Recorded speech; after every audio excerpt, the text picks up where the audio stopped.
Okay, so picture this, a thriving tech scene right in the middle of constant conflict. Wow. That's what we're diving into today. Yeah. The world of Israeli startups Absolutely. and their incredible resilience. That's amazing. We're going deep with Vidra's weekly Firgun newsletter Okay. from September 13th, 2024. Right. And what's really cool is isn't just some commentator. Yeah. He's a VC right there in the thick of it, Totally. giving us a real insider's view. And that perspective is so valuable. Yeah. It helps us understand not just what's happening, Right. but why it matters. Yeah. In the context of this unique ecosystem. Totally. Now, the word Firgun. Yes. It's everywhere in this newsletter. It is. Describes it as genuine, unselfish delight or pride in the accomplishment of the other person. You know, almost the opposite of Schadenfreude. Uh-huh. What's the deal with this term? It's interesting, right? It feels like more than just like, being happy for someone. Yeah, you're right on. Yeah. It's deeply ingrained in Israeli culture. Okay. Particularly in the startup world. Right. Imagine a culture where celebrating each other's wins is just as important as achieving your own. Right. It's this collective spirit of we're in this together that fuels this unique kind of innovation, one built on mutual support and a shared desire to see everyone succeed. I can see how in such a high-pressure environment, that sense of community would be crucial. Exactly. And it's not just about warm, fuzzy feelings. This translates into tangible benefits. Okay. Increased collaboration, mentorship, people more readily sharing resources and knowledge.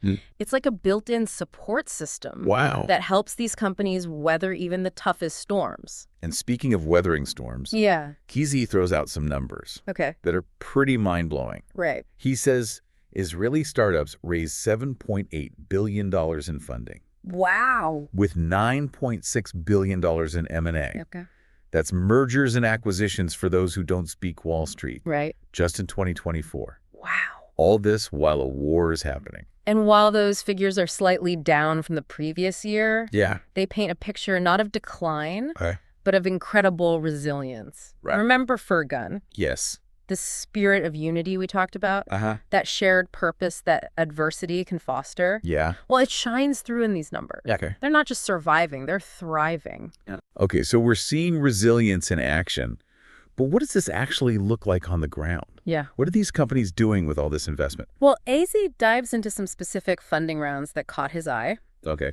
There's one I found particularly interesting, a $50 million investment. Wow. In a company developing photonic quantum computers. Hold on, quantum computers. Yeah. I feel like I'm suddenly in a sci-fi movie. Right. What are those exactly? It's about as cutting edge as it gets. Okay. Think of it this way. Traditional computers use bits, which are like tiny switches that can be either on or off 1 or 0. Okay. Quantum computers use qubits, Okay. which can be both 1 and 0 at the same time. What?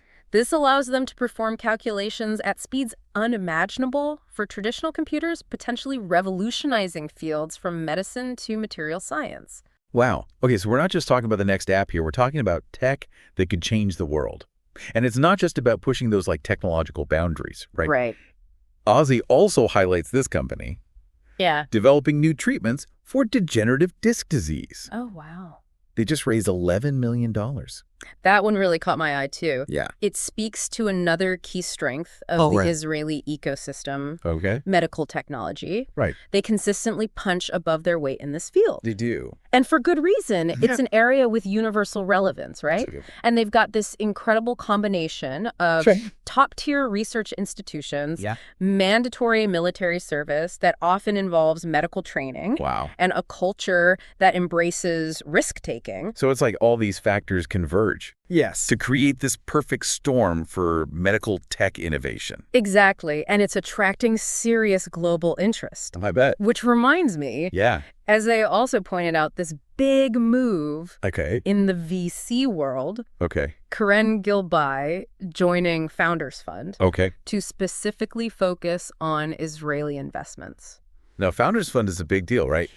Didn't they invest early in companies like SpaceX and Spotify? That's right. Yeah. They're known for backing these like truly transformative companies, the ones that don't just disrupt industries, but actually change the game. Yeah. So their increased focus on Israel, that's a major signal. Yeah. It shows they see this huge potential in the Israeli ecosystem, not just for incremental growth, but for real groundbreaking innovation. Okay, so we've got resilience. Yes. We've got this commitment to deep tech. We've got global investors taking notice. They're definitely taking notice. Like everything's clicking for Israeli startups. It's definitely a moment, but it's not happening in a vacuum.